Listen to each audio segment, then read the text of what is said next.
This is America, and this is one of the capital's popular farmers' markets. It's all about fresh produce and healthy eating here. Now, the Trump administration has a Make America Healthy Again program that focuses on overhauling agriculture, health, and diet of the nation. In this program, we're going to discover why that's causing divisions amongst Trump supporters. But first, let's head to our DC studio and Cyril Vanier. Yeah, thank you very much. So, in the galaxy of MAGA spin-offs, MAHA is a pretty potent one. Make America Healthy Again, as Richard just told us. It sounds good, it makes sense, and there's a real political constituency for that message. Americans who want food free of pesticides, healthcare free of corporate interests, a lighter touch when it comes to medicating children, and just better health outcomes generally. And that is something Donald Trump has managed to tap into. Striving constantly to make America healthy again. The decades-long increase in chronic health problems and childhood diseases, including autoimmune disorders, autism, obesity, infertility, Overprescription and widespread exposure to potentially toxic chemicals. Beautiful child went to have the vaccine, now is autistic. That guy's got a serious weight problem. Go home, start exercising. It's worth pointing out that for a rich country, the U.S. is way behind on some of the most critical health metrics. Life expectancy in the United States was 79 years in 2024.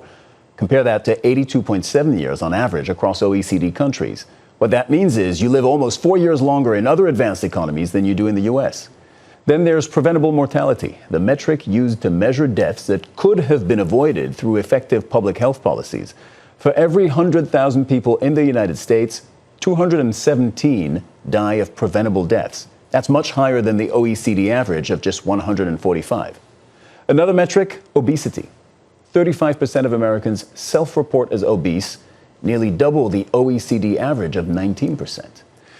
So it's no surprise that Donald Trump advocated wholesale change to the country's health system when he campaigned for his second term as president. And there's one man he entrusted with it. Robert F. Kennedy cares more about human beings and health and the environment than anybody. And he's going to make sure our food is safe, our people are safe, our women are safe. And I also want to salute Bobby's decades of work as an advocate for the health of our families and our children. Nobody's done more.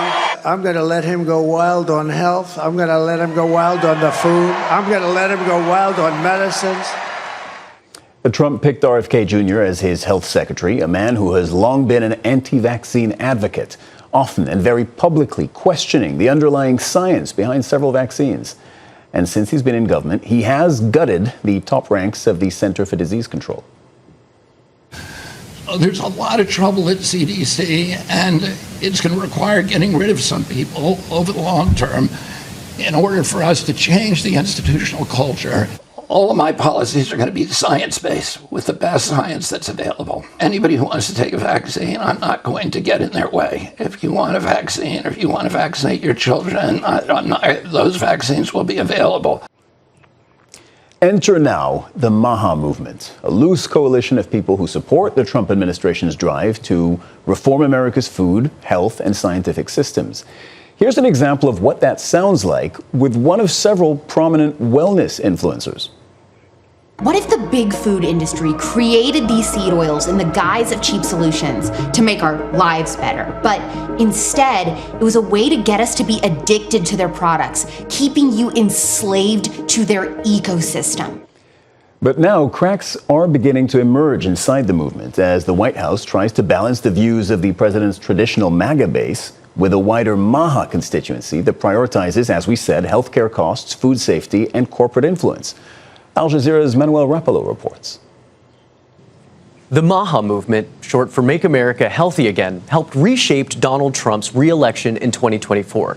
But as midterm elections approach, the movement is now showing signs of internal division. Ire from the Make America Healthy Again movement. About half of Americans say that they feel that President Trump has let them down on his promise to make America healthy again. MAHA is furious with MAGA today, and yes, that is a sentence that makes sense in 2026. The Trump administration and Republicans are hoping they can keep that MAHA vote. vote come the midterms. In some ways, the split within the MAHA movement has always been there, because MAHA isn't a single political bloc. It's a broad coalition from vaccine skeptics and wellness influencers to suburban moms focused on processed foods and chemicals in the food supply. So it's not hard to see why not everyone agrees on what it means to make America healthy again.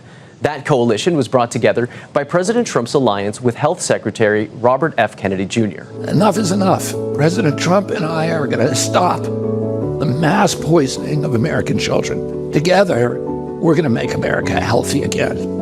Kennedy's policies have reshaped federal health priorities, from vaccines to nutrition. But inside the Republican base, those changes are exposing deeper fault lines. Because for many MAHA voters, the top concern isn't vaccines at all, it's cost. A recent KFF poll found 42% of MAHA supporters prioritize lowering healthcare costs, compared to just 10% focused on vaccine policy. And that shift is politically significant because it's pushing the movement away from ideology and toward kitchen table economics. It also helps explain why the Trump administration is now emphasizing food prices, nutrition, and chronic disease, while downplaying more polarizing debates around vaccines. At the same time, the White House has angered parts of the MAHA base, including support for continued domestic production of glyphosate, a controversial pesticide widely used in industrial farming, and backing agriculture giant Bayer in a Supreme Court case tied to the same chemical. For many MAHA activists, the move has felt like a betrayal. When Donald Trump sends the Department of Justice to defend corporations against the will of the people, against the health of the people, we need to stand up and say, this is not making America healthy again. That frustration highlights a deeper divide between more traditional Republicans and MAHA activists, many of whom are deeply skeptical of corporations in food, agriculture, and pharmaceuticals. And Democrats believe they see an opportunity, leaning into issues like food safety, pesticides, and corporate influence, hoping to appeal to disillusioned MAHA voters ahead of the midterm elections. The direction this country is going under Republican leadership is a betrayal of MAHA. For Republicans, the challenge now may be holding that coalition together. Because MAHA supporters are united by distrust of major institutions, they're increasingly divided over what solutions and what politics should come next. And just one more thing before we introduce our panel, some of the key policies of the MAHA movement. First, the Commission on Chronic Disease. The idea is to tackle what RFK Jr. calls the childhood chronic disease crisis, things like obesity, autism, and autoimmune diseases. One of the commission's main findings was the overprescription of psychiatric drugs to children. That became a policy of its own. Don't overprescribe drugs to kids. The administration directed federal health agencies to review prescribing medications such as antidepressants, ADHD drugs, and antipsychotics. MAHA also turned its attention to the SNAP program, a government program which gives low-income Americans a monthly allowance to buy groceries. The MAHA question was, is the federal government subsidizing the purchase of unhealthy foods? Well, states are now being granted approval to restrict those SNAP cards from being used to buy certain products like sugary drinks, sweets, and ultra-processed foods. Another MAHA focus, synthetic food dyes. Now, some are being completely removed, others are being phased out. Synthetic dyes have been identified by MAHA as a possible contributor to that surge in childhood illnesses. And then there's the sweeping changes to the U.S. vaccine policy. It started with members of the CDC, which sets national vaccine standards, being sacked and replaced. Among the changes was a shift in COVID-19 vaccine guidance, with healthy children, pregnant women, and low-risk adults dropped from routine vaccination recommendations. Our panel today to discuss all this, Joel Wright, a Republican health strategist and partner at Monument Advocacy, and George Benjamin, Executive Director of the American Public Health Association. So, Joel Wright, when did MAHA become a thing? How did this start? It started in the election in 2024 as a major national movement married to the MAGA movement, the Make America Great Again movement. But really, it started decades ago as people became much more conscious that the foods that they eat, the environment in which they live, the drinking water was having an effect on their health. And this is not really a revolutionary idea. We all know intuitively when we eat something good and healthy, we feel better. When we eat bad things, we feel worse. So this was just more a formalized institutionalization of a political campaign married to Donald Trump's Make America Great Again in 2024. George Benjamin, what is the political strength of the MAHA movement? Oh, they're a community-based, citizen-based group, and citizen-based groups can be very, very powerful. So they have a lot of influence, particularly with this administration. Well, how loud are they? They're very loud, but they're also very influential. It's not just loud. But, they're part of the public health community. They may not know they're part of the public health community because they've kind of disassociated themselves from traditional public health. But, nobody disagrees with many of the things that they want to try to do. There's a great disagreement on how to get there. So the things they want to do, we said, food, better food, don't needlessly prescribe medication, especially to children, things like that. That's correct. I mean, those are things that they believe. But, in many cases, people disagree with not their goal, but how they're going to get there and some of the evidence based on how they think what the cause was. We wanted to find out what this all sounds like, this public health debate. When you're shopping for groceries, for instance, can public policy persuade the population to get healthy? Richard Gaisford went to a farmer's market in Washington, D.C., where people are searching for healthier alternatives. Go, go, go, push it all the way. A race to get healthy is exactly what the U.S. Secretary of Health would like to see happening across the country. We've gone from 5% of our kids being obese to 20%. 70% of adults are obese or overweight. And 77% of our children cannot qualify for military service. It might seem that RFK Jr., from a family of famous Democrats, makes an odd bedfellow for Donald Trump, this week launching a presidential fitness test for young people. I work out so much, like about 1 minute a day max, if I'm lucky. Just move on up. But at a farmer's market in largely liberal Washington, he's also finding agreement on some, but not all, of his policies. You look at almost any other country, and they're not absorbing as much junk into their body as what is consumed in America. Sounds to me like you might be on the same page as the Secretary of Health. Who would have thunk it? Not me. And this is quite a haul. Yes, this is quite a haul. And this is quite, wow, and there's some hummus there as well, some feta salad. Rachel tells me she was addicted to fast food and had surgery to lose 62 kilograms of weight. I used to have fast food multiple times a week. I haven't had it since December 2022. It's basically like a drug. As the cost of living increases, cheap and plentiful fast food options are as popular as ever in the US, and in many areas outside of cities, there's little choice. But Delisa has turned her back on ultra-processed foods since becoming a mother 8 months ago. How were you eating before? And compare like a rat, like an alley rat. Before it was cupcakes, pies, pastries, processed, anything quick because we're on the go. Like your job really drives your diet. I wish they spent more time outside in school, but they don't really. Creating a healthier future for the next generation, certainly a vote winner with parents. If the government can set examples for, healthy things to do as a family or ways to get outside or eat healthier, things like that, I think that is important. But getting everyone playing on the same side to make America healthy again will be the hardest challenge. Richard Gaisford, Al Jazeera, Washington, D.C. So, Joe, one thing when you watch that report, one question that elicits for me is the American lifestyle on balance just not healthy enough? Is that sort of the starting point of this discussion? It is. I think what we saw was the spike in obesity, particularly childhood obesity, and that's having a major impact on healthy lifestyles, physical fitness and activities, and it's a massive problem. George Benjamin, where does MAHA stand on science? Because you said many of the goals are shared, beyond just the MAHA constituency, but it's how to get there. And you started alluding to how they view science and fact-based experimentation. Yeah, I think a lot of the things that they're relying on are not evidence-based, that they've not been proven through good science. And I think that's one of the big challenges that we have. Let's just talk about just trying to get people to eat healthier. Absolutely. Nobody questions that. But, when I was a kid, I went to gym every single day. We took that out of our schools. We have playgrounds in this country in which we've not reinvested in. So the kids, you want them to go out and walk and play, but the playgrounds are broken. They're dangerous.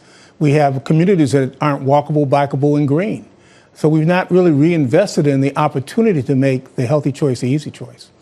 Joel White, when you're a Republican health strategist, just as a reminder, is that something that bothers you when you've heard in public discourse things that just go against scientific knowledge? Well, I think what the MAHA movement is doing is, particularly in the food area, is taking the decades of evidence and building that into public policy. And I'll give you a few examples. SNAP, the food benefit program that you mentioned in your segment, would subsidize sugary drinks and processed foods and things like that. School lunches, same things. And so what Kennedy did was he flipped the food pyramid. He made proteins and other healthy foods at the top and deprioritized some of those processed foods and things like that. What that did was link back to the federal benefits and decades of SNAP and school lunches and other programs to get healthier foods to our kids. That was a smart change, and they're starting to do a lot more. George Benjamin, if you go to a U.S. supermarket, you are and you're not careful about reading labels, right, and the backs of the cereal box. Nobody uses labels. Yeah. Nobody uses labels, fine. In the U.S., more than in other countries, you are quite likely to buy products and foodstuffs that contain things that are terrible for you. Saturated fats, too much salt, too much sugar, et cetera. That is more true here than it is in other advanced economies. Why? Well, we don't do as much educating of our population as well. We also subsidize that from the farm to the table in many other places. The biggest challenge we have in this country is true that the quality of food may be a problem in some places, particularly in food choice. But our biggest problem is the fact that we have far too many people that aren't food insecure. I would much rather spend money to make sure everybody has food on the table and then educate them and do a better job in helping them do food selection. When we start telling people what to buy at the grocery store, then we get into a degree of micromanagement that, causes a lot of concern. Now, understand, the public health community for years has tried to put soda taxes, for example, because we know that people are very price sensitive on what they buy. We've tried to put that on tobacco, which is proven to get people not to utilize tobacco. We try to do that on soda taxes as well. So there is some commonality around using the market in some manner to motivate behavior. We just want to make sure the evidence shows that that's the right thing to do. But the difference here, what MAHA is doing is it's taking decades of federal policy that subsidized that unhealthy food and put it on our families' kitchen tables and saying we're not going to pay for that anymore. You're talking about the SNAP program specifically? SNAP program specifically. Also in hospitals, RFK Jr. just changed the conditions of participation in Medicare to say we're not going to pay for high sodium other types of food while a patient is recovering from surgery or cancer or other things. They need healthy food to help them better recover from their illness. And the government policy didn't favor that. So now we're changing that, and those are positive developments. There's a pretty widespread perception within the MAHA coalition, as loose as it is, and beyond, that corporate interests are being served, and corporations and the big food business are what makes the companies that make the food that ultimately gets bought and consumed. That corporate interests are prioritized sometimes over the interests of consumers at the end of the line. Do you agree with that? I think people have choice, to your point, in the marketplace. And what we're seeing in the market now is convenience food or quick convenience food and fast food actually changing their menus to meet this cultural phenomenon. So we're seeing healthier choices. We're seeing those options in grocery stores, even in pharmacies. So this, I think, the market will drive that change. What we don't want is the stupid government policies that subsidize the unhealthy foods. We heard from a MAHA influencer earlier in the program. We played a clip where she was speculating that perhaps, big food industry was actually making their food addictive, even though it's not good types of food that weren't good for consumers, for Americans, but making them addictive in order to serve their bottom line. So again, there is that perception that corporate interests are contrary to the interests of Americans when it comes to the food that they eat. Do you think that there's truth to that? Yeah, I think that big business is very powerful. They have a lot of influence.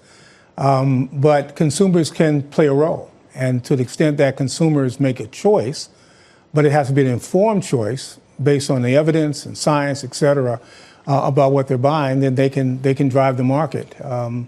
But, you know, consumers do drive it, but taste, you know, simply trying to get the salt out of our food based on years and years and years of adaptation around our salt choices is a big change.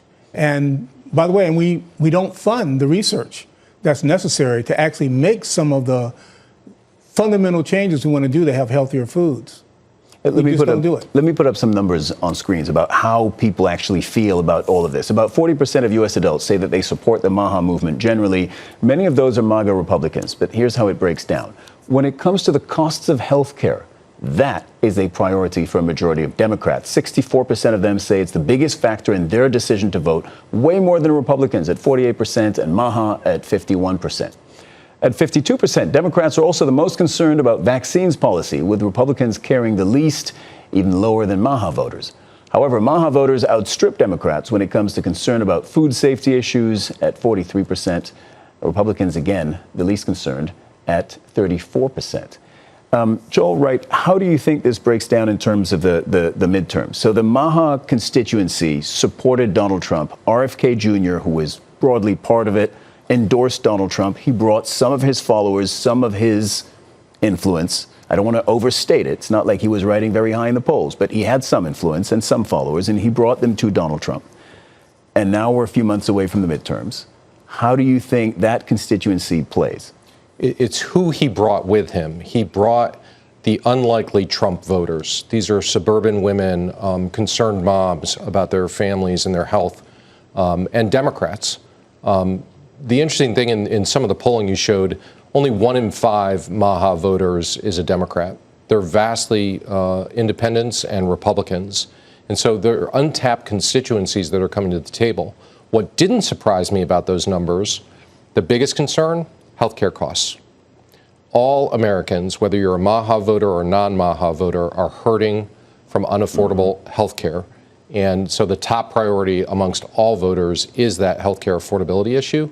Secondary to that is food. Yeah, and I do have a question about that, but I want to continue on RFK Jr. for just one more second. When he came in, he was famous, and depending on what side you are politically, some would say notorious, for his skepticism of vaccines. Now, vaccine safety has been very public priority for RFK Jr., but only 10% of MAHA voters say that reevaluating vaccine safety is their biggest health priority for the federal government.